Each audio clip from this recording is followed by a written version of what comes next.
Stone হাউসে আসছি, এখন ঢুকবো স্টোন হাউসের ভিতরে। চলুন ঢুকি।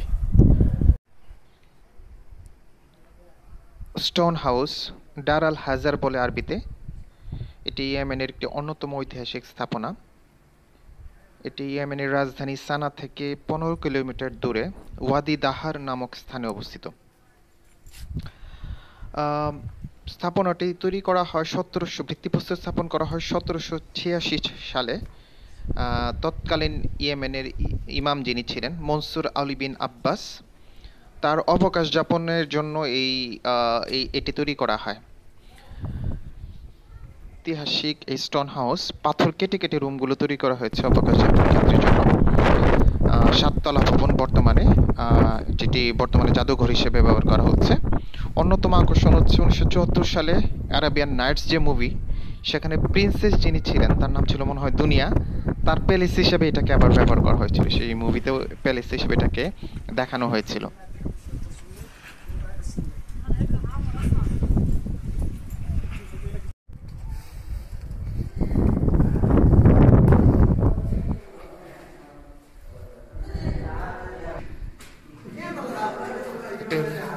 গুহার মতো ঢুকতেছি ভিতর।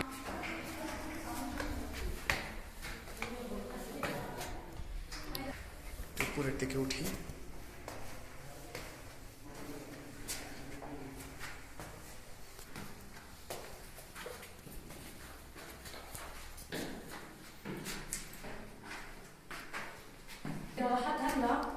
ছোট্ট একটা ঘর রাখা হয়েছে সেফ জোন হিসেবে এই কামরাটাকে ইউজ করা হইতো।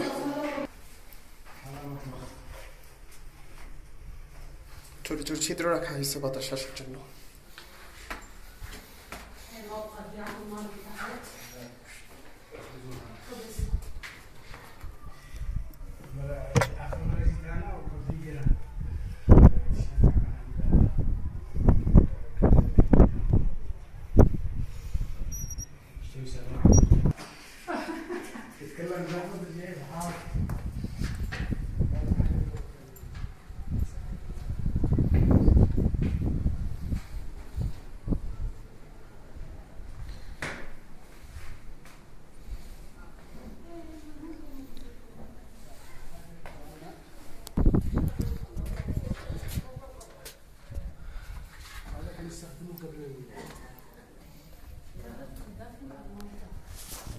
এটা কি কুয়ার মতো দেখা যাচ্ছে কিছু একটা।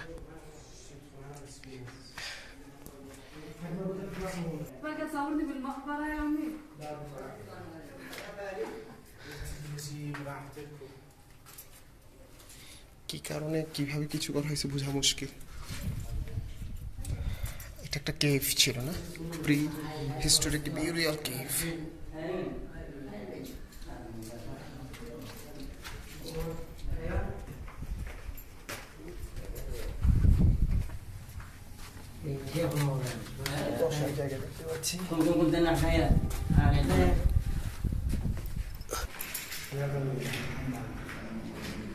গোসলখানা ছিল এটা।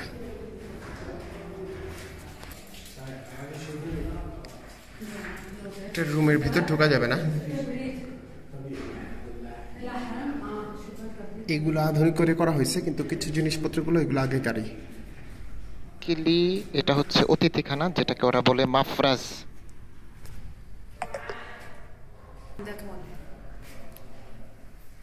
Closet for keeping food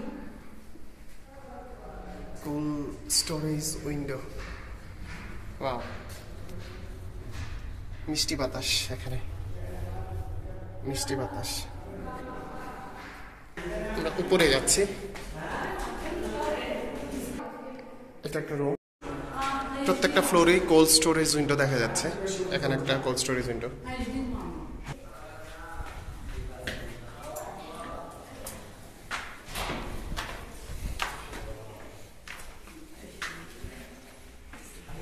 আর একটা রুমে যাচ্ছি।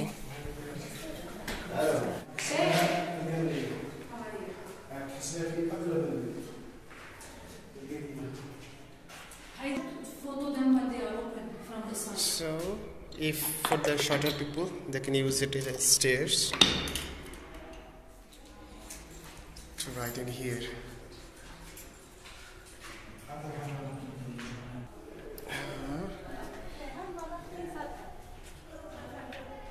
Is for washing clothes. Okay, যাচ্ছি।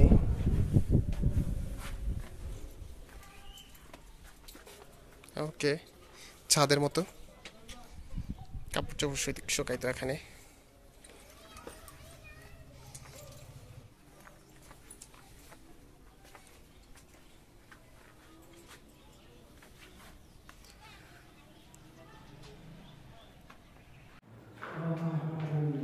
শেষ তলায়